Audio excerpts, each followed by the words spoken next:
Shri Joy, doctor CM Joy, ഇത് പ്രത്യേകിച്ചും ഭാരതത്തിലെ ജനങ്ങളെ മുഴുവനായി ഒന്നായി കണ്ടുകൊണ്ട് ഈ മേഖലയിലെ പ്രത്യേകിച്ചും 127 വർഷം പഴക്കമുള്ള ഒരു ഡാമിൻ്റെ കാലപ്പഴക്കം, സുർക്ക് ഉപയോഗിച്ച് നിർമ്മിച്ച ഒരു ഡാം, അവിടെ വരുന്ന ജനങ്ങളുടെ ആശങ്ക ഇത് പരിഹരിക്കാൻ ഇത് തമിഴ് ജനതയും കേരള ജനതയും ഒക്കെ രണ്ടുപേർക്കും ഒരു കൂട്ടർക്ക് ആശങ്കയും മറ്റൊരു കൂട്ടർക്ക് ആശങ്ക എന്ന് പറയുന്നത് അവർക്ക് വെള്ളം കിട്ടില്ല എന്നുള്ള ആശങ്കയാണ്. ഇത് രണ്ട് സർക്കാരുകളെയും യോജിപ്പിച്ച് അവിടുത്തെ ജനങ്ങളെ ഇത് ബോധവൽക്കരിച്ച് അടിയന്തിരമായി ഇത് ചെയ്യേണ്ട കാര്യമല്ല. കാരണം കേരളം നിരവധി അനുഭവങ്ങളുണ്ട് കേരളത്തിന്. ഇപ്പോൾ വയനാടിൻ്റെ വേദന മാറിയിട്ടില്ല, അതിനു മുമ്പ് പ്രളയമുണ്ടായി. ഇത്തരത്തിൽ നിരവധി പ്രശ്നങ്ങൾ കേരളം നേരിടുകയാണ്.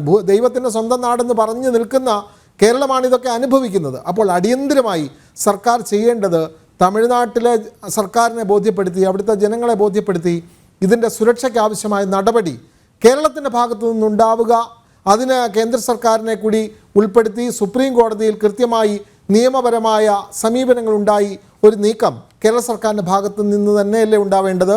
ഡോക്ടർ ജോയ്.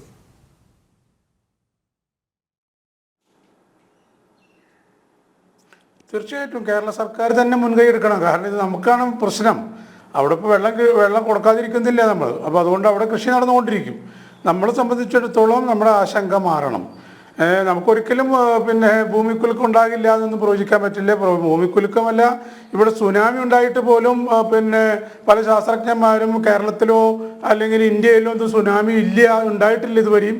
അതൊക്കെ ജപ്പാനിലുണ്ടാവുന്ന സംഗതിയാണെന്ന് പറഞ്ഞിട്ട് ഇവിടെ എത്ര പേര് മരിച്ചു. അപ്പം അതുകൊണ്ട് ഉണ്ടാവില്ല എന്ന് പറയുന്നത് തീർത്തും തെറ്റാണ്. 14-15 അണക്കെട്ടുകളാണ് ഇടുക്കി ജില്ലയിൽ ഇത്രയും ചെങ്കുത്തായ മലപ്രദേശത്ത് പെരിയാറിലുള്ളത്. അപ്പം അതുകൊണ്ട് തന്നെ തീർച്ചയായിട്ടും പല രാജ്യങ്ങളിലും അണക്കെട്ടുകളുടെ വെള്ളത്തിൻ്റെ മർദ്ദം മൂലം പൊട്ടിയിട്ടുള്ള ചരിത്രമുണ്ട്. അപ്പം അതുകൊണ്ട് ഒരിക്കലും ഇത് ട്രെമർ ഉണ്ടാവില്ല എന്നുള്ള ഒരു നിഗമനത്തിലേക്ക് നമുക്ക് എത്താൻ പറ്റില്ല. കാരണം ഇത് നമ്മളെ സംബന്ധിച്ചിടത്തോളം ജനങ്ങളുടെ ആശങ്ക പരിഹരിക്കപ്പെടണം. അതിന് എനിക്ക് പറയാനുള്ളത്, ഇത് 100 അടിയോ 110 അടിയോ ആയി നിജപ്പെടുത്തണം. അത് ആവുമ്പോൾ തൽക്കാലം ജനങ്ങളെ സംബന്ധിച്ചിടത്തോളം ആശങ്കയില്ല. കാരണം ഇപ്പോൾ അവർ പറയും ഞങ്ങൾക്ക് 152 അടി വരെ ഉയർത്താനായിട്ടുള്ള നിയമസാധ്യതയുണ്ട്. അപ്പോൾ 42 അടിയിൽ നിന്ന് അപ്പോഴാണ് നമുക്ക് കൂടുതൽ ആശങ്ക വരുന്നത്. മഴ പെയ്യുമ്പോൾ നമുക്കറിയാം, ഇപ്പോൾ നമ്മളൊന്നും കേൾക്കാത്ത വാക്കുകളാണ് കുമ്പാരമേഘങ്ങൾ, മേഘവിസ്ഫോടനങ്ങൾ, നിമിഷപ്രളയത്തിനുള്ള സാഹചര്യങ്ങൾ ഈ കാലാവസ്ഥാ വ്യതിയാനത്തിൻ്റെ പശ്ചാത്തലത്തിൽ ഇന്ത്യയൊട്ടുക്കല്ല ലോകമൊട്ടുക്കും നടന്നുകൊണ്ടിരിക്കുകയാണ്. ഇപ്പം ഇന്ത്യയിൽ തന്നെ എത്രയോ സംസ്ഥാനങ്ങൾ ഈ കഴിഞ്ഞ ദിവസവും ഇന്നടക്കം എത്രയോ സംസ്ഥാനങ്ങൾ നിമിഷപ്രളയത്തെ നേരിടാനുള്ള തയ്യാറെടുപ്പുമായി നിൽക്കുകയാണ്. അപ്പോൾ അത് നമുക്ക് തള്ളിക്കളയാൻ പറ്റില്ല.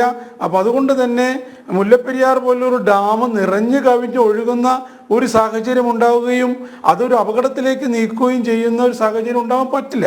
അതുകൊണ്ട് തന്നെ ജനങ്ങളുടെ സുരക്ഷയ്ക്കായിട്ട് തൽക്കാലം ഡീകമ്മീഷൻ ചെയ്യാനൊന്നും ഞാൻ പറയുന്നില്ല. ആ ഡീകമ്മീഷൻ ചെയ്യേണ്ട അവസ്ഥയിലുമല്ല.